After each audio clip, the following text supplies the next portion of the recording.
अस्सलाम वालेकुम dear parents, कैसे हैं आप? उम्मीद करती हूँ बिल्कुल खैरियत से होंगे। आज आपके बच्चे ने क्लास में बहुत अच्छे तरीके से की कहानी सुनी है, उसकी आवाज़ की पहचान की, उसने जो भी टीचर ने क्वेश्चन पूछे उनके आंसर अच्छे तरीके से दिए, से की शक्ल की पहचान की, नाम की पहचान की, बनावट की पहचान करते हुए इसको लिखना भी सीखा है।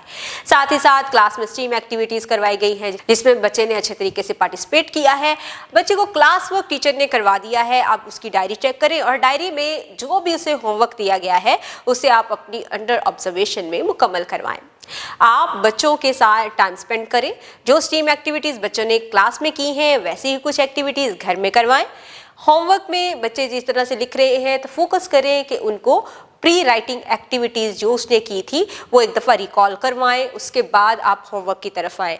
नुक्तों को आपस में मिलाते हुए बच्चों को फोकस करवाएं कि वो स्टार्टिंग पॉइंट से शुरू करें और एंडिंग पॉइंट तक लेके जाएं, ताकि बच्चे अच्छे तरीके से फॉर्मेशन के अकॉर्डिंग लिखना सीख जाएं।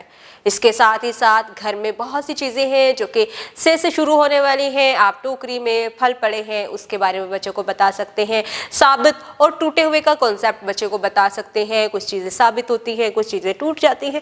आप बच्चों को बताएं कि साबित कौन कौन सी चीज़ें हैं, ताकि बच्चे हरूफ तहज्जी के साथ अपनी रियल लाइफ को जोड़ सके। उम्मीद करती हूँ आपने आज की इस वीडियो से बहुत कुछ सीखा होगा। मज़ीद सीखने और जानने के लिए हमारे साथ रहिएगा।